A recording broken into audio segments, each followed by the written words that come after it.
ہر فرد کی اہمیت ہے. تیز ہوا کا جھونکا اس کا ہیٹ اڑا کر لے گیا تھا. بات روک کر اٹھ کھڑی ہوئی. میرا ہیٹ. چند قدم دور جا کر اس نے گھاس پر پڑا ہیٹ اٹھایا. وہ بھی اٹھ کر اس کے قریب آ گیا تھا. چلو خیر جانے دو, تم منگنی شدہ ہو تو کیا ہوا, ہمارے درمیان ایک اور تعلق تو ہے. وہ چونکی. وہ کیا؟ اس کا دل زور سے دھڑکا تھا. ہم اچھے دوست تو ہیں نا. وہ ایک دم پھر سے پرانا افق ارسلان لگنے لگا تھا, وہیں ہنس مکھ اور اپنا اپنا سا. ہاں وہ تو ہیں. وہ کھل کر مسکرا دی. تو پھر تم اس اچھے دوست کے ساتھ راکا پوشی آ رہی ہو نا. وہ پھر پرانے موڈ میں آ گیا تھا. وہ دونوں ماؤ ڈھونڈ کے چمکتے پانیوں کے کنارے ٹہلنے لگے. یہ میرے لیے ناممکن ہے, مجھے پاپا کبھی اجازت نہیں دیں گے. وہ بہت کنزرویٹو ہیں کیا؟ نہیں یہ بات نہیں ہے, اس لحاظ سے تو وہ بہت لبرل ہیں. اچھا پھر 4 سال پہلے میں اسپانتی کی ایک ایکسپینڈیشن پر گئی تھی. بنیادی طور پر ملٹری ایکسپینڈیشن تھی, پاکستانی نیوی کی. اس ایکسپینڈیشن ڈاکٹر کے طور پر یوں ہی ساتھ فٹ ہو گئی تھی. وہ کہہ کر ہنس رہی تھی.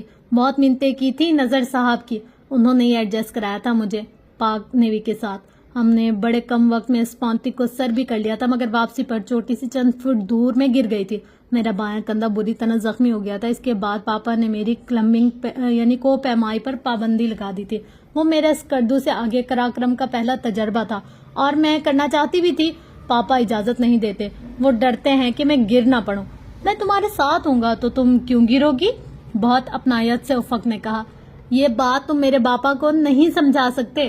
کوشش تو کر سکتا ہوں. نہیں نہیں نہیں نہیں, اس کی کوئی ضرورت نہیں ہے. وہ گھبرا کر تیزی سے بولی, پھر فوراً اپنی کیفیت کو چھپا کر وضاحت کرنے والے انداز میں کہا, وہ نہیں مانیں گے, اس قصے کو چھوڑو. اچھا ٹھیک ہے, اور اگر زیادہ پرسنل نہیں ہو رہا تو ایک بات پوچھوں؟ پوچھو. تم نے کبھی بتایا نہیں تم کہاں رہتی ہو؟ مری میں. ہم نے شاید اپنے بارے میں ایک دوسرے کو کبھی کچھ بھی نہیں بتایا افق. وہ مسکرا کر بولی, شاید, مگر تم کہاں رہتی ہو؟ وہ یہ سوال تھا جس کا وہ جواب نہیں دینا چاہتی تھی.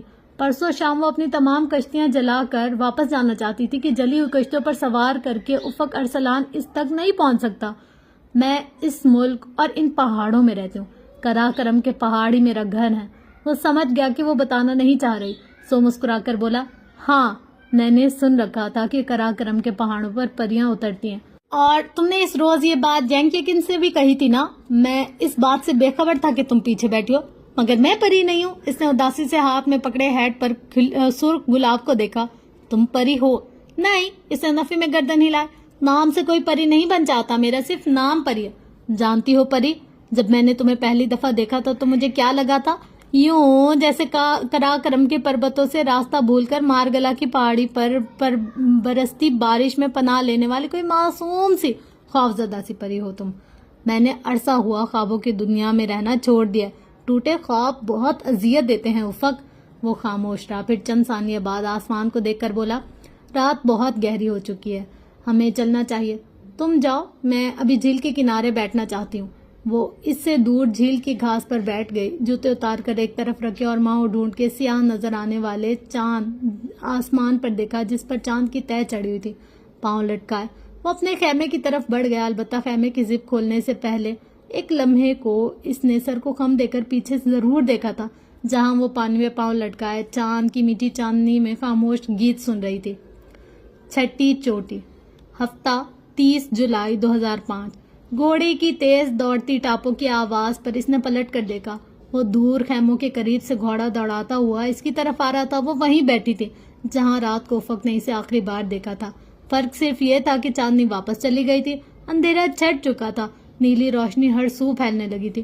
دور افق پر ایک نئی صبح طلوع ہو رہی تھی. جھیل کا پانی سبزی مائل لگ رہا تھا. ابھی تک سورج کی کرنوں نے اس پر اپنا رقص شروع نہیں کیا تھا. تم ادھر کیا کر رہی ہو؟ گھوڑا اس کے قریب لے جا کر افق نے رفتار کم کر دی. زندگی میں پہلی دفعہ ہارنے کی سزا پوری کر رہی ہوں, مگر یا تو ماہو ڈھونڈ کی مچھلیاں بہت ہوشیار ہیں یا پھر میری قسمت ہی خراب ہے. اس نے ہاتھ میں فشنگ راڈ پکڑ رکھی تھی. او خدایا, تم رات بھر یہی کرتی رہی ہو کیا؟ شہد رنگ آنکھوں میں حیرت درائی. نہیں, کسی دانشور نے کہا تھا سونا وقت کا ضیاء ہے. وہ کیا کہتی کہ رات بھر نیند ہی نہیں آئے. بہت معذرت, مگر میں تمہیں بتانا بھول گیا تھا کہ آج کل ماہو ڈھونڈ میں مچھلیاں نہیں ہوتی ہیں. گھوڑے کی لگام تھامے آنکھوں میں شوخی لیے وہ مسکرا رہا تھا. وہ اب بھی تک گھوڑے پر بیٹھا تھا. کیا؟ وہ چلا کر کھڑی ہوئی. گود میں رکھا ہیٹ نیچے گھاس پر گر پڑا. تم نے مجھے غلط کیوں کہا؟ مجھے بھی اسی دانشور نے بتایا کہ وقت ضائع کرنے کے اور بھی طریقے ہوتے ہیں. وہ ہنسا تھا. بہتر اب تم نئی راڈ خریدنا. غصہ اتنا شدید چڑھا تھا کہ اس نے افق کی راڈ اٹھا کر جھیل کی طرف اچھال دی. راڈ نے غوطہ کھایا اور پھر پانی میں ڈوب گئی. میں یہ راڈ دریا سے ٹراؤٹ کا شکار کرنے کے لیے لایا تھا، مگر تم نے خود ٹراؤٹ کھانے سے محروم کر دیا. میں ٹراؤٹ کھائے بغیر بھی ایک اچھی زندگی گزار سکتی ہوں. وہ ہیڈ سر پر رکھ کر چل پڑی. سنو کراکرم کی پری. پریشے کے قدم زنجیر ہوئے تھے. اس نے پلٹ کر گھوڑے پر بیٹھے افق کو دیکھا. تمہاری یادگار تصویر کھنچوانے کا دل چاہ رہا ہے؟ نہیں. وہ 2 قدم مزید آگے چل دی. مگر میرا چاہ رہا ہے. وہ جست لگا کر گھوڑے سے اترا اور بھاگ کر اس کی طرف آیا اور اسے ہاتھ بڑھا کر اس کا ہیڈ اتار دیا. کیا ہے؟ وہ ایڑیوں کے بل گھومی. افق نے اپنی کیپ اس کے سر پر رکھی. تم یہ پہنو. اپنی جیکٹ، گھڑی اور مفلر اس نے پریشے کو تھما دیے اور اس سے اس کی گھڑی لے لی. تم کیا کرنا چاہ رہے ہو؟ مڈل ایسٹ ٹیکنیکل یونیورسٹی میں ہمارا آخری دن میں نے اور جینک نے ایک دوسرے کی ٹوپیاں، جیکٹ، ٹائیاں، گھڑیاں اور سن گلاسز پہن کر تصویر کھنچوائی تھی. بہت یادگار تھی وہ. اس نے افق کی چیزیں پہن کر اس کو اپنا ہیڈ پہنتے دیکھا اور بے اختیار ہنس دی. ہم مضحکہ خیز لگ رہے ہیں افق. ہم نہیں، صرف تم. مسکراتے ہوئے اس نے دور کھڑے امیر حسن کو آواز دی اور وہ پاس آیا تو اشارے سے تصویر کھینچنا سکھا کر اپنا پورا رائٹ کیمرہ اس کے ہاتھ میں تھما دیا. تصویر کے لیے دونوں گھوڑے کے ساتھ کھڑے ہو گئے. افق نے ایک ہاتھ سے گھوڑے کی لگام تھام لی. تصویر بن کر آئی تو اوپر لکھ دینا کہ گھوڑا میرے دائیں طرف ہے. پچھلی بات کا بدلہ اتار کر وہ خود ہی ہنس دی. اسی لمحے گھوڑے والے نے بٹن دبا دیا. فلیش چمکی اور چند ہی لمحوں بعد تصویر باہر نکل کر آئی. ایک فوٹوگرافر کی حیثیت سے تمہارا مستقبل بہت روشن ہے مسٹر. اس کے یوں ریڈی نہ کہنے پر وہ تصویر جھاڑنے ہوئے بہت جل کر بولا تھا. میر حسن ٹکر ٹکر اس کا چہرہ دیکھنے لگا. یہ شکریہ کہہ رہا ہے. اپنی ہنسی روک کر اس نے اسے بتایا تھا. خیر اس کا قصور نہیں، تم سارے پاکستانی ہی ریڈی کہے بغیر تصویر کھینچتے ہو. تصویر جھاڑتے ہوئے وہ مسکرایا. پریشے کو یاد آیا مری میں اس نے بھی ریڈی کہے بغیر تصویر کھینچی تھی. ہم بہت سے کام ریڈی کہے بغیر کرتے ہیں. خیر تصویر دکھاؤ. اس نے تصویر افق کے ہاتھ سے لے لی. وہ ہنس رہی تھی. ہنستے ہوئے وہ گردن کو قدرے پیچھے پھینک دیتی تھی. ہنسی روکنے کو اس نے منہ پر ہاتھ رکھا ہوا تھا. کلائی میں موجود سیاہ گھڑی کے ڈائل کا احرام چمک رہا تھا. افق گھوڑے کی لگام تھامے گردن موڑ کر اسے دیکھ رہا تھا. اس کے سر پر موجود ہیڈ جس کا گلاب ابھی مرجھا سا گیا تھا اس کو بالکل کاؤ بوائے کی طرح دکھا رہا تھا. اچھی ہے. اس نے تصویر واپس کر دی. تم رکھنا چاہتی ہو؟ نہیں. وہ اپنی تمام کشتیاں جلا کر جانا چاہتی تھی. بہت اچھا. افق نے تصویر اپنی سفید جیکٹ کی جیب میں ڈال لی جو پریشے نے اسے دوسری چیزوں کے ساتھ واپس کر دی تھی. رائڈنگ کرو گی؟ نہیں مجھے گھوڑے سے ڈر لگتا ہے. وہ فوراً پیچھے ہٹی. ایک بہادر کوپیما گھوڑے سے نہیں ڈرتا. بالکل ایسے ہی ایک بہادر کوپیما برے خواب سے بھی نہیں ڈرنا چاہیے. وہ دو بدو بولی. بیٹھ جاؤ. بہت اچھا گھوڑا ہے. خوبصورت عورتوں کا احترام کرتا ہے. نظر انداز کر دیا گیا. شکریہ مگر میں تو لڑکی ہوں. اچھا اوپر بیٹھو نا. ایک پاؤں ادھر رکاب پر رکھو. رکھو تو صحیح. اس نے اس کے قدرے ہچکچاتے ہوئے آگے بڑھے اور پاؤں کا اس کی رکاب میں ڈالا. اوکے. اب دایاں ہاتھ میرے کندھے پر رکھو اور بایاں ہاتھ پیٹھ پر. کس کی پیٹھ پر؟ وہ چڑھتے چڑھتے رکی. گھوڑے کی پیٹھ پر مادام. وہ تحمل سے مسکراہٹ دبائے بولا تھا. اچھا. وہ شرمندہ سی ہنسی پھر قدرے ڈرتے ہوئے اس کے کندھے کا سہارا لے کر گھوڑے پر بیٹھ گئی. ڈرو نہیں. میں نے کہا نا یہ خوبصورت عورتوں کا احترام کرتا ہے. اس کی خوبصورت کو دیکھ کر وہ بظاہر بڑی سنجیدگی سے بولا. مجھے زمین پر پٹکنا اس کا احترام کے دائرے میں آتا ہے یا نہیں؟ وہ اپنی تمام تر ناراضگی کے باوجود گھوڑے سے سخت خوفزدہ تھے. یہ تو میں نے اس سے نہیں پوچھا. تم خیر یہ باغ پکڑو اور اس طرح کرو گی تو یہ چل پڑے گا. پریشے نے ہڑبڑا کر اسے دیکھا. کیا مطلب تم نہیں بیٹھو گے؟ نہیں فکر مت کرو یہ تمہیں گرائے گا نہیں. نہیں نہیں نہیں نہیں نہیں مجھے اتارو. مجھے نہیں بیٹھنا اس پر. وہ گھبرا گئی تھی. کم آن پریشے ڈیئر. یہ زیادہ سے زیادہ تمہیں ماؤ ڈون میں پھینک دے گا تو پھینک دے. میں تمہارے پیچھے پانی میں چھلانگ لگا دوں گا. مگر تم تو کہہ رہے تھے کہ تمہیں سوئمنگ نہیں آتی. ہاں مگر مجھے ایک پری کے پیچھے جھیل میں ڈوبنا تو آتا ہے نا. اس کی حالت سے محظوظ ہو رہا تھا وہ. پلیز مجھے نیچے اتارو یہ مجھے گرا دے گا. وہ رو دینے کے قریب تھی. یہ اچھا گھوڑا ہے خوبصورت عورتوں کا. فکرہ اس کے لبوں میں تھا جب بے حد گھبراہٹ میں پریشے نے گھوڑے سے اترنا چاہا. گھوڑا ایک دم کسی گولی کی طرح تیز رفتاری سے بھاگا تھا. افق. وہ او گاڈ. پریشے اسے روکو. نیچے مت اترو. وہ جو اتنی دیر سے ہنسی مذاق کر رہا تھا گھوڑا بھاگتے دیکھ کر بوکھلا گیا تھا. مگر وہ اس سے زیادہ بوکھلائی ہوئی تھی. سو لگام چھوڑ کر نیچے چھلانگ لگا لی. اس کا بایاں پاؤں رکاب میں پھنس گیا اور وہ تیورا کر گھاس پر گری. کھینچ کر پاؤں رکاب سے آزاد کرایا، مگر اس کا پاؤں ہاتھ ایک پتھر سے ٹکرا کر معمولی سے زخمی ہو گیا تھا۔ وہ بمشکل سیدھی ہوئی، اس کا ہیٹ اترا ہوا دور ماؤ ڈھونڈ میں جا گرا تھا اور اب نیلے سبز مائل پانی کی سطح پر تیر رہا تھا۔ پری تم ٹھیک ہو؟ وہ بھاگتا ہوا اس تک آیا اور پنجوں کے بل اس کے مقابل بیٹھ گیا۔ میں مذاق کر رہا تھا، آئی ایم سوری، مگر تمہیں کس نے کہا تھا کہ تم لگام کھینچ دو؟ تم نہیں کہا تھا، اس نے شکوہ کرتے ہوئے بڑی بڑی آنکھیں اٹھائی جن میں آنسو تھے۔ تو بس یوں ہی۔ وہ سخت شرمندہ تھا۔ ادھر دکھاؤ ہاتھ کو کیا ہوا ہے؟ افق نے شرمندگی سے اس کا ہاتھ تھام لیا جس میں انگلیوں کے نیچے ہتھیلی پر رگڑ لگنے سے ایک معمولی سا کٹ لگ گیا تھا جس سے بمشکل خون کی 2-3 بوندیں ٹپکی تھی، مگر وہ پریشان ہو گیا تھا۔ کیا بہت درد ہو رہا ہے؟ وہ جواب دیے بنا سر جھکائے اپنے زخمی ہاتھ کو دیکھ رہی تھی۔ آنسو اس کی پلکوں سے ٹوٹ ٹوٹ کر گرنے لگے تھے۔ اچھا دیکھو، رو تو مت، میں دوا لے آتا ہوں، ٹھیک ہے؟ وہ اسے کیسے بتاتی کہ وہ اس معمولی خراش پر نہیں رو رہی۔ رات بھر سے اندر جمع کیے ہوئے لاوے کسی صورت تو راستہ ملنا تھا نا۔ وہ اٹھ کھڑا ہوا۔ ریشی نے دائیں ہاتھ کی پشت سے آنسو صاف کیے۔ بس سنی پلاس لیتے آؤ۔ وہ جاتے جاتے پلٹا، کیا؟ پلاسٹک والا بینڈیج؟ اچھا، یو مین سینیتا بانڈ؟ ابھی لایا۔ وہ سمجھ کر اپنے خیمے میں چلا گیا۔ شاید ترکی میں سنی پلاس کو سینیتا بانڈ کہتے تھے۔ وہ وہیں گھاس پر بیٹھی اپنی قسمت کی لکیروں کے درمیان لگے کٹ کو دیکھتی رہی اور لے کر وہ واپس آ گیا۔ اب خبردار، رونا نہیں ہے، اس کے ہاتھ پر سنی پلاس کی طرح کا بینڈیج لگا کر ڈانٹتے ہوئے بولا۔ اتنی پیاری آنکھوں کو رو کر سرخ کر ڈالا ہے تم نے؟ اس نے چونک کر نم آنکھوں سے اپنے ساتھ گھاس پر بیٹھے افق کو براہ راست دیکھا۔ اس نے اسے خوبصورت کہا تھا۔ اس کے دل میں جیسے کوئی نرم احساس جاگا۔ اب درد ہو رہا ہے؟ وہ نرمی سے پوچھ رہا تھا۔ وہ کہنا چاہتی تھی ہاں درد تو ہو رہا ہے۔ اذیت دیتا درد اس کے دل میں ہو رہا تھا، مگر اس نے گردن کو نفی میں جنبش دی۔ گڈ، اب اپنی آنکھیں صاف کرو۔ اپنی چیخوں سے تم نے نشا اور عرصہ کو اٹھا دیا ہے۔ ابھی آ کر پوچھیں گی میں نے ایک منگنی شدہ لڑکی کو کیا کہہ دیا کہ وہ یوں رو رہی تھی۔ وہ بھیگی آنکھوں سے مسکراتے ہوئے اٹھ کھڑی ہوئی۔ تم نے تو کہا تھا یہ گھوڑا خوبصورت عورتوں کا احترام کرتا ہے۔ ہاں مگر تم تو لڑکی ہو نا۔ وہ ابھی اس کے ساتھ کھڑا ہو گیا۔ پریشے نے تعصب سے اس کو دیکھا۔ سبزی مائل نیلے پانی پر اس کا ہیڈ تیر رہا تھا۔ افق نے اس کی نگاہوں کا تعاقب کیا۔ جانے دو، تم نیا لے سکتی ہو۔ اس نے اداسی سے نفی میں گردن ہلائی۔ نئے ہیڈ پر ایسا باسی سرخ گلاب لگا ہوگا جس کی پتیاں کناروں سے سیاہ ہو کر مرجھا گئی ہوں گی۔ صحیح کہہ رہی ہو، بعض چیزیں کھو جائیں تو پھر نہیں ملتی، ان کا نعمل بدل بھی نہیں ملتا، اور بعض انسان بھی۔ چلو خیموں کی طرف چلتے ہیں۔ وہ ساتھ ساتھ گھاس پر چلنے لگے۔ وہ ننگے پاؤں تھی جبکہ افق کے پاؤں میں جرابیں تھی۔ تمہارا ڈیر ابھی تک نامکمل ہے، جانتا ہوں، اور میں تمہیں اب کوئی مشکل ڈیر دوں گا، مگر وہ راکا پوشی سر کرنے سے متعلق نہیں ہوگا۔ اس نے متربع کیا۔ اوکے، اب سنو، نشا کہہ رہی تھی کہ اس کے بھائی کے دوست کا باپ تمہارے کسی انٹیلیجنس ایجنسی کا چیف ہے؟ ہاں ہے۔ پھر تم اس سے کہو اپنے صدر سے کہہ کر مجھے گورنمنٹ آف پاکستان کی طرف سے کوئی صدارتی ایوارڈ دلوا دے۔ وہ بچوں کے سے انداز میں ضد کر رہا تھا۔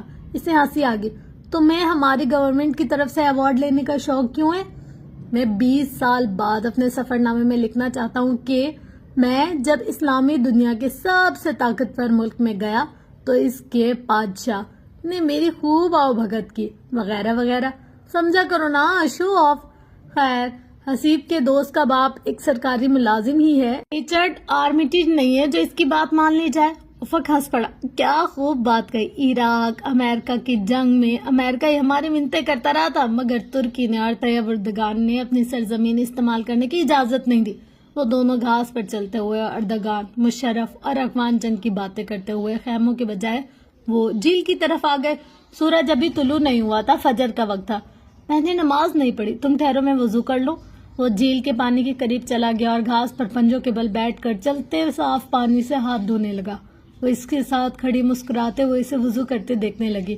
بازو کوہنیوں تک دھو کر اس نے کیپ اتاری اور مسا کیا، پھر دونوں پاؤں کی جرابیں اتار کر انہیں پانی میں ڈبو کر دھوئے، اور وہ مسکراتے ہوئے اس کی انگلیوں کی حرکت کو دیکھ رہی تھی۔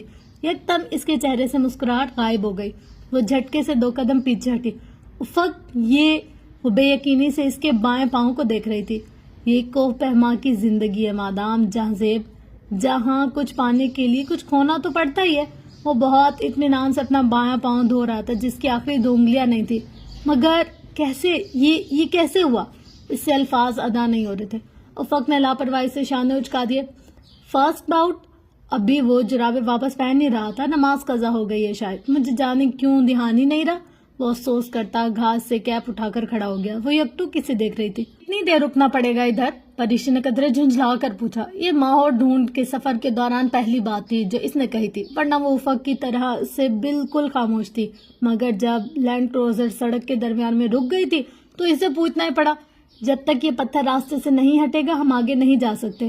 ابھی آدھا گھنٹہ پہلے محض 5 منٹ کی بوندا باندی ہوئی تھی جس سے سڑک کے بالکل بائیں طرف پہاڑ سے چپکا ایک دیو کامت پتھر ذرا سا سرک کر دائیں طرف ہو گیا تھا، اور اس کے ذرا سے سرکنے پر گاڑیوں کی ایک لمبی قطار جو دوسری جانب سے آ رہی تھی رک گئی تھی۔ وہ جگہ اتنی تنگ کہ اگر پتھر کے سائڈ سے گاڑی نکالنے کی کوشش کی جاتی تو وہ سیدھی گھائی میں بہتے ہوئے اشور میں گر جاتی۔ یہ جگہ آبشار اور اشور ویلی کے درمیان میں تھی۔ ان کی گاڑی کے پیچھے آبشار سے پلٹنے والے لمبی قطار تھی اور دوسری جانب سے آبشار پر آنے والی گاڑیوں کا قافلہ تھا۔ لوگ گاڑیوں سے نکل کر اس وزنی پتھر کو دھکا لگانے لگے تھے مگر وہ ہل کے ہی نہیں دے رہا تھا۔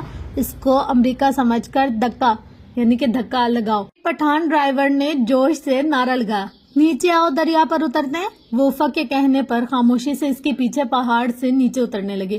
اتنی دیر سے کیا سوچ رہی ہو؟ مسلسل خاموشی سے وہ جلدی اگتا گیا تھا۔ یہی کہ ہم کل یہاں سے چلے جائیں گے۔ ان حسین وادیوں اور مرغزاروں کو چھوڑتے ہوئے میں بہت اداس محسوس کر رہی ہوں۔ تم حسین یادیں ساتھ لے جا رہی ہو؟ بچھڑنے کا دکھ حسین یادوں کو دل پر لگا گھاؤ بنا دیتا ہے جو وقت گزرنے کے ساتھ ساتھ ناسور بن جاتا ہے، اور ناسور کوئی مسیحا نہیں بھر سکتا، وقت بھی نہیں۔ وہ سر جھکائے احتیاط سے پتھروں پر پاؤں رکھ رہی تھی۔ چلتے چلتے اس نے جوتے کی نوک سے ایک پتھر کو ہٹایا، نیچے بے تحاشا سیاہ موٹے موٹے کیڑے تھے۔ اس نے فوراً پتھر واپس رکھ دیا، کیڑے دب گئے۔ ہم بچھڑ نہیں رہے، ہم پھر ملیں گے، مجھے اس بات کا پورا یقین ہے۔ وہ چونکی، کدھر؟ راکا پوشی بیس کیمپ میں 8 تاریخ کو بیس کیمپ میں تمہارا انتظار کروں گا۔ کم آن، اس نے سر جھٹکا۔ ایک زخمی مسکراہٹ اس کے چہرے پر بکھر گئی۔ میں دمانی میں آؤں گی۔ تم دمانی ضرور آؤ گی، وہ پر یقین تھا۔ ہنزا کے باسی راکا پوشی کو پیار سے دمانی کہتے تھے۔ تمہیں کیسے اتنا یقین ہے؟ ایسے کہ تمہیں معلوم ہے کہ میں تمہارا انتظار کروں گا۔ تم بے جا انتظار کرو گے، میں نہیں آؤں گی۔ چلو اوپر چلتے، شاید امریکہ، میرا مطلب ہے کہ پتھر اب تک سرک چکا ہوگا۔ وہ واپس اوپر چڑھنے لگے۔ دریا ان سے کئی فٹ نیچے نشیب میں بہ رہا تھا۔ ہم اچھے دوست بھی تو ہیں پری۔ ہم اچھے دوست ہی تو ہیں، ہم اور ہیں کیا؟ وہ پوچھنا چاہتی تھی، اس کے جذبات کی شدت، انکہے تعلق کی نوعیت، مگر بولی تو بس یہ کہ میری شادی اور مجھے اس کی تیاری کرنی ہے، میں نہیں آ سکوں گی، تمہیں بیس کیمپ سے سی آف کرنے بھی نہیں۔ مجھے بلاؤ گی اپنی شادی میں؟ وہ ایک لمحے کو چپ سی ہو گئی۔ وہ ہنس پڑا، مذاق کر رہا تھا، جانتا ہوں تم اپنی خوشی میں شریک نہیں کرو گی۔ خوشیوں میں؟ اس نے یاسیت سے سوچا، کتنا بڑا مذاق کیا تھا نا افق نے، بچھڑتے ہوئے، مگر اس نے کہا تھا نا وہ بچھڑ نہیں رہے۔ اور اگلی شام 31 جولائی کو پشاور ایئرپورٹ سے اسے سی آف کرتے ہوئے بھی اس نے یہی کہا تھا، میں تم سے دوبارہ ملنے کا منتظر ہوں۔ میرا خیال ہے میں تمہیں زندگی میں آخری دفعہ دیکھ رہی ہوں۔ افق نے مسکرا کر نفی میں سر ہلایا۔ میں نے کہا نا ہم بچھڑ نہیں رہے۔ میں راکا پوشی بیس کیمپ میں ایک بہت اچھی کوپ ایما کا منتظر رہوں گا۔ اپنے بیگز کی ٹرالی دھکیل کر ڈپارچر لاؤنج کی طرف بڑھتے ہوئے پریشے نے ایک اداس نظر اس پر ڈالی۔ میں نہیں آؤں گی افق، کوپ ایما کو اب پری کو بھلا دینا چاہیے۔ کوپ ایما اور پری کی کہانی ابھی ختم نہیں ہوئی، میں کراکرم کے تاج محل پر کراکرم کی پری کا انتظار کروں گا۔ وہ مسکرایا، شہد رنگ آنکھیں چھوٹی ہو گئیں، پھر اس کی مسکراہٹ دھندلا گئی۔ اس کے ہر نقش پریشے کی آنکھوں میں چھائی دھند میں دھندلاتا ہوا چلا گیا۔ وہ تیزی سے مڑی اور پھر وہاں سے چلتی گئی، اس سے پہلے کہ قدیم یونانی دیومالا کے اس کردار کا کوئی لفظ روایت میں اس کے قدموں کو زنجیر کر دے۔ منگل 2 اگست 2005۔ میں کھانے کو دیکھ لوں گی کہہ کر وہ لاؤنج سے جانے ہی لگی تھی کہ پاپا نے رک کر آہستگی سے کہا، وحید سے کہو بازار سے چپلی کباب بنوا لائے۔ جلیل کے؟ وہ بے خیالی سے بولی۔ کیا؟ وہ سمجھ نہیں پائے۔ نہیں کچھ نہیں، میں وحید سے کہتی ہوں۔ وہ گڑبڑا کر سنبھلی۔ بھلا جلیل یہاں پر کیسے درمیان میں آ گیا؟ کتنی کمزور ہو گئی ہو پری بیٹا، خواہ خواہ اتنی دور چلی گئی، بھلا کیا رکھا ہے ادھر؟ پپا پاپا کے سامنے پیار جتاتے اسے مصنوعی لگ رہی تھی۔ ادھر کیا رکھا تھا؟ ادھر ہی تو سب کچھ رکھا تھا۔ بس یوں ہی وہ مزید کچھ کہہ نہ سکی اور کچن میں آ گئی۔ پھپھو ٹھیک کہہ رہی تھی۔ اس نے کچن کے کیبنٹ کے شیشے میں اپنا عکس دیکھ کر سوچا، وہ واقعی بہت کمزور اور الجھی سی لگ رہی تھی۔ اسے کیا ہو گیا؟ میں کراکرم کے تاج محل پر کراکرم کی پری کا انتظار کروں گا۔ وہ آواز جو کسی نغمہ ساز کی دھن سے زیادہ خوبصورت تھی پچھلے 3 دن سے اس کی سماعت میں گونجی جا رہی تھی. وہ اس کا انتظار کرے گا اور اسے نہ پا کر واپس چلا جائے گا. کرا کرم کی پری اور کو پہما کی کہانی کا یہی منطقی انجام تھا. پھر وہ کس کے لیے اداس تھی؟ اس کے لیے جس نے ایک دفعہ بھی نہیں کہا تھا کہ وہ اس سے محبت کرتا ہے, جس نے یہ تک نہیں بتایا تھا کہ اس کا گھر ترکی کی کس شہر میں. پھر وہ اتنی جذباتی کیوں ہو رہی تھی؟ ان 2-3 دنوں میں خوشگمانی کے سارے رنگ اس کی آنکھوں سے اتر چکے تھے. وہ بے شک اس سے محبت کرنے لگی تھی, مگر وہ بھی اس سے محبت کرتا ہے, یہ اس نے کیسے اخذ کر لیا تھا؟ اب غیر جانبداری سے معاملے کو دیکھتی تو اسے لگتا کہ وہ یک طرفہ محبت کا شکار تھی. پری کیسی ہو؟ وہ سلاد کاٹ رہی تھی جب سیف بغیر کسی دستک کے اندر داخل ہو اور عین اس کے پیچھے آ کر بولو. وہ چونک کر پلٹی. سیف کو اتنے قریب دیکھ کر ناگواری سے اس کی پیشانی پر بل پڑے. آپ اندر جا کر بیٹھے, میں کھانا لگانے ہی لگی ہوں. وہ واپس پلٹ کر جھک گئی. میں ادھر ٹھیک ہوں, تم نے فون ہی نہیں کیا وہاں سے؟ پاپا کو کرتی تھی روزانہ, یہ بہت تھا. اس کا انداز اتنا روکھا تھا کہ سیف چونکے بغیر نہ رہ سکا. پھر بھی اچھا خیر, گنوار قسم کے پہاڑی لوگوں میں جا کر رہنا کیسا تجربہ تھا؟ اس نے زور سے چھری رکھی. پہاڑی لوگ گنوار نہیں, مخلص اور بہادر ہوتے ہیں. مگر میں نے تو سنا ہے کہ حیات آباد کے دکانداروں سے زیادہ چرب زبان اور بے ایمان کوئی نہیں ہوتا. دکاندار تو سبھی ایک جیسے ہوتے ہیں, چاہے حیات آباد کے ہوں یا اسلام آباد. وہ سلاد میں لیموں نچوڑنے لگی. پریشے, پاپا نے آواز دی. وہ جی کہہ کر سیف کو مکمل طور پر نظر انداز کر کے باہر آ گئی. اپنے ماموں ممانی کو بلاؤ. وہاں اس کی شادی کی تاریخ رکھی جا رہی تھی اور ماموں کی موجودگی لازمی تھی. ہاں ان کو بھی ہونا چاہیے, آخر کو اکلوتی بھانجی ہیں, پپا نے فوراً جوش سے کہا تھا. وہ انہیں دیکھ کر رہ گئی. جاتی ہوں پاپا. وہ دانستہ لاؤنج کے دروازے سے باہر گئی, نہ کہ کچن سے, کیونکہ سیف تھا وہاں. اسے سیف اور پپو جتنے برے اور منافق آج لگ رہے تھے اتنے پہلے کبھی نہیں لگے تھے. پہلے وہ ان کو پسند نہیں کرتی تھی مگر اب ناپسند کرنے لگی تھی. اس کا رویہ اتنا روکھا پھیکا پہلے کبھی نہیں ہوا تھا جتنا آج وہ اختیار کیے ہوئے تھے. آج پچھلے 8 دنوں نے اس کی زندگی بدل ڈالی تھی. ایک دفعہ انسان پہاڑوں پر چلا جائے تو پھر زندگی کبھی پہلے جیسی نہیں رہتی. نشا کے لان میں آج پھر وہ لڑکا حسیب کے ساتھ بیٹھا کاغذ پر کوئی لسٹ بنا رہا تھا. دیکھتے ہی اٹھ کھڑا ہوا. السلام علیکم پری آپا. ڈونٹ کال می آپا, وہ ناک سکوڑ کر کہتی اندر چلی آئی. وہ اسے بہت برا لگ رہا تھا. ماموں اور ممانی لیونگ روم میں ہی تھے. اس نے چہرے کے زاویے درست کیے, انہیں سلام کیا. وہ آپ کو پاپا بلا رہے ہیں؟ دراصل پھپھو آئی ہوئی ہیں تو پاپا نے کہا ہے کہ آپ لوگوں کو بھی بلا لاؤں. اچھا ڈیٹ فکس کرنے آئی ہوں گی. تم جاؤ پری, ہمارے ہیں, ماموں نے کہا. اور کھانا وغیرہ سب ٹھیک ہے نا؟ کوئی مدد چاہیے تو بتا دو, بنوا دو تمہارے ساتھ کچن میں. بالکل ماؤں والے انداز میں فکر مند ہو رہی تھی. وہ مسکرا دی. مامی سب کچھ تیار ہے, بس آپ لوگ آ جائیں. وہ وہاں سے جا رہی تھی جب ممانی دھیرے سے ماموں سے کہہ رہی تھی, میرا بیٹا بڑا ہوتا تو میں کبھی پریشی کو ان ناقدروں میں نہ جانے دیتی. کبھی میں سوچتا ہوں کہ جہاں زیب سے ایک دفعہ تو پوچھوں کہ سیف میں اچھی شکل اور پیسے کے علاوہ اسے کیا نظر آیا جو اس سے آگے وہ سن نہ سکی. باہر آ گئی. دونوں لان میں بیٹھے تھے. اس کو دیکھ کر بولتے بولتے رک گئے. ویسے نام کیا ہے تمہارا؟ وہ ان کے قریب سے گزر کر جانے ہی لگی تھی مگر کسی خیال کے تحت رک کر پوچھ لیا. وہ اس کا نام ہمیشہ بھول جایا کرتی تھی. موصب عمر. وہ کھڑا ہو گیا. تم وہی ہو نا؟ تمہارے ابا شاید کور کمانڈر تھے اور پچھلے سال شاید ان کو ایجنسی کا اعلیٰ عہدہ دے دیا گیا تھا, ہے نا؟ بالکل. پنڈی کو ان جیسا ہینڈسم کور کمانڈر آج تک نہیں ملا. وہ اس کے ساتھ چلنے لگا. میں نے سنا ہے ان کو آگے بھی بہت زیادہ ترقی ملنے کے چانسز ہیں اور یہ کہ وہ صدر کے خاص دوستوں میں شمار ہوتے ہیں. وہ بڑے اکھڑے انداز میں پوچھ رہی تھی. میں نے کبھی ان سے پوچھا نہیں. کم آن, اتنا تو مجھے بھی پتا ہے کہ پنڈی کا کور کمانڈر آرمی چیف کا فیوریٹ ہوتا ہے. فیوریٹ کی بات نہیں ہے, بعض لوگوں میں اتنی خوبیاں ہوتی ہیں کہ آپ کے لیے انہیں نظر انداز کرنا مشکل ہو جاتا ہے. اور مجھے زیادہ نہیں پتا. یو سی میں ادھر نہیں گھوڑا گلی میں ہوتا ہوں. اور اس نے لاپرواہی سے شانے اچکائے. پریشی نے کھڑے کھڑے اسے گھور کر دیکھا. ویسے بادیوں کی عمر کی لڑکیوں کو دیکھ کر سیٹی بجانا بھی لانس کالج میں سکھایا جاتا ہے. وہ پریشی آپی, میں جسٹ ڈونٹ کال می آپی. وہ کھٹ کھٹ کرتی وہاں سے چلی گئی. بدھ 3 اگست 2005. میں گھنٹے تک تمہیں پک کر لوں گا, ڈنر ساتھ کریں گے. سیف کا اس کے موبائل فون پر کال آئی تھی. کدھر؟ کسی ریسٹورنٹ میں یار. نمبر 1 میں کوئی یار نہیں ہوں. دوسری بات میں ابھی بہت بیزی ہوں. اس کا انداز کھردرا سا تھا. تم اپنی مصروفیت ملتوی کر دو. اور سیف میری کال آ رہی ہے, میں بعد میں بات کرتی ہوں. اس نے موبائل آف کر دیا. اسے یاد آیا افق نے گہری رات میں اسے جھیل کے کنارے واک کرنے کا کہا تھا. وہ بھی ساتھ چل پڑی تھی، مگر سیف پر اسے ذرا برابر بھی اعتبار نہ تھا. کیا وہ شخص اس کی قسمت میں نہیں ہو سکتا تھا؟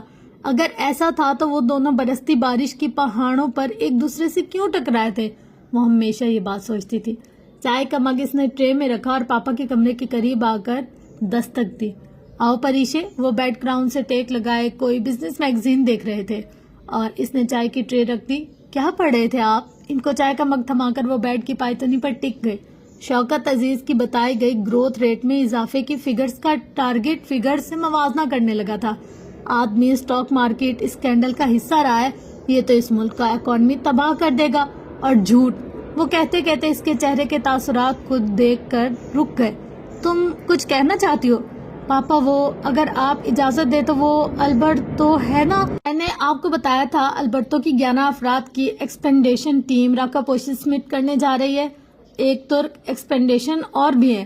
22 دن کی کو پیمائی ہوگی اور تم ان کے ساتھ 8000 میٹر بلند پہاڑ پر جانا چاہتی ہو. ان کے لہجے میں سنجیدگی تھی. 8000 کہاں، راکا پوشی تو بس 7000 اور چند میٹر بلند ہے، اس نے ایک دم غیر سنجیدہ انداز میں کہا. اور اس کی کلائمبنگ تو خاصی مختصر ہے. اس نے دعا کی کہ ان کو علم نہ ہو کہ راکا پوشی مغربی ریجن دنیا کا طویل ترین ریجن ہے اور موسم تو ادھر بالکل بھی خراب نہیں ہوتا. اس نے یہ بھی نہیں بتایا کہ البرتو اپنی ٹیم کے ساتھ کئی دن سے راکا پوشی بیس کیمپ میں موسم ٹھیک ہونے کا انتظار کر رہا ہے. میں چلی جاؤں پاپا؟ تم جانتے ہو میں تمہیں اجازت نہیں دوں گا. ان کا لہجہ قطعی تھا. جی. وہ مایوس ہو کر وہاں سے چلی آئی. باہر برآمدے میں آ کر وہ ستون سے ٹیک لگا کر سیاہ آسمان کو دیکھنے لگی. تاریکی کے پردے کی اوٹ سے کمان سا باریک چاند جھانک رہا تھا. پریشے نے اداسی سے چاند کو دیکھا. یہ چاند ہنزا کے آسمان پر بھی روشن ہوگا. نگر کے دریا کے پانی پر بھی چاند کی پریوں نے رقص کیا ہوا ہوگا. ہو سکتا ہے اس وقت افق ارسلان بھی اسے ہی دیکھ رہا ہو، اس کے روشن وجود میں کسی اور کو تلاش کر رہا ہو. میں کراکرم کے تاج محل پر کراکرم کی پری کا انتظار کروں گا. یونانی دو مالا کا وہ کردار کراکرم کے تاج محل پر اس کا انتظار کر رہا تھا، مگر وہ وہاں نہیں جا سکتی تھی. پری کے پر کاٹ دیے گئے تھے. پھر پتہ نہیں اس کے دل میں کیا سمائی. وہ اپنے کمرے میں آیا اور دیوار پر لگے پوسٹرز اتارنے لگی. ان کو اتار کر وہ کچن میں آگے اور چولہا جلایا. مایا ناز کو پیما اور دنیا کے بلند ترین پہاڑ اس نے آگ میں ڈالنے شروع کر دیے. ایوریسٹ کے 2 براڈ بیگس گلیشیئرز بروٹوم کی دیوار سب اس کے چولہے میں جل رہے تھے. زندگی میں ایک مقام ایسا آ جاتا ہے جہاں انسان کو اپنے تمام خوابوں سے دستبردار ہونا پڑتا ہے. پریشے کی زندگی میں وہ مقام آ گیا تھا. پری؟ اس نے چونک کر بھیگے چہرے کے ساتھ پیچھے دیکھا. پاپا دروازے میں حیران سے کھڑے تھے. اس نے جلدی سے آنسو صاف کیے. یہ کیا کر رہی ہو؟ انہوں نے آگے بڑھ کر چولہا بند کیا اور اس کے ہاتھوں میں موجود آخری پوسٹر تھاما. توماس ہومز نگار پربت کے سامنے کھڑا تھا. انہیں کیوں جلا رہی ہو؟ یہ تو تم نے بہت شوق سے خریدے تھے. بس پاپا، شوق کا کیا فائدہ جو صرف خوابوں تک محدود ہو. زبردستی مسکرانے کی کوشش میں اس کی آنکھیں مزید بھیگتی چلی گئیں. کتنی دیر وہ اسے دیکھتے رہے اور پیاری اور فرما بردار بیٹی یوں ہی رو دی تھی، وہ بھی ایک چھوٹی سی خواہش کے پیچھے. تم جا سکتی ہو پری. جی. میں سونے ہی جا رہی تھی. وہ سر جھکا کر ان کے سامنے سے ہٹنے ہی لگی کہ وہ تم راکا پوشی جا سکتی ہو. وہ جاتے جاتے تیزی سے ایڑیوں کے بل گھومی. اسے لگا اس نے کچھ غلط سنا ہے. آپ نے کیا کہا پاپا؟ تم راکا پوشی کلائم کو پیمائی کے لیے جا سکتی ہو، مگر صرف 22 دن کے لیے. وہ ہلکے سے مسکرائے. وہ ہکا بکا سے انہیں دیکھ رہی تھی. میں جا سکتی ہوں. ہاں، مجھے اندازہ ہوا ہے کہ اگر میں نے اپنی بیٹی کو اس کا سب سے بڑا خواب پورا نہ کرنے دیا تو یہ اس کے ساتھ بہت بڑا ظلم ہوگا. انہوں نے ہولے سے اس کا سر تھپکا. مگر تم جاؤ گی تو سیف کو کہو تمہارے ساتھ چلا جائے. نہیں سیف نہیں پاپا. اس سے تو بہتر تھا کہ وہ نہ ہی جاتی. نشا اور حسیب کا ساتھ ہے نا. حسیب کے فرینڈز کا گروپ ویسے بھی پرسوں ہنزا جا رہا ہے راکا پوشی بیس کیمپ سر کرنے کے لیے. میں ان کے ساتھ ہی چلی جاؤں گی. اسے یقین نہیں آ رہا تھا کہ پاپا اتنی جلدی اس کو اجازت دے دیں گے. تم نے تو پوری پلاننگ کر رکھی تھی. انہوں نے مشکوک انداز میں اسے گھورا تو وہ ہنس دی. دونوں ساتھ ساتھ چلتے ہوئے باہر لانچ میں آ گئے. اچھا مجھے بتاؤ کتنے پیسے چاہیے ہوں گے؟ تمہاری ٹور کمپنی نے تو 11,000 لیے تھے نا. انہوں نے والیٹ جیب سے نکالا. راکا پوشی کے لیے پاپا 7-8. اس نے خشک لبوں پر زبان پھیری. بس 8,000. وہ 1000 کے نوٹ گرنے لگے. 8 لاکھ پاپا. اس نے تھوک نکل کر کہا. پہلے ہمیشہ وہ اسپانسرڈ اور فنڈ ایکسپینڈیشن سے جاتی تھی،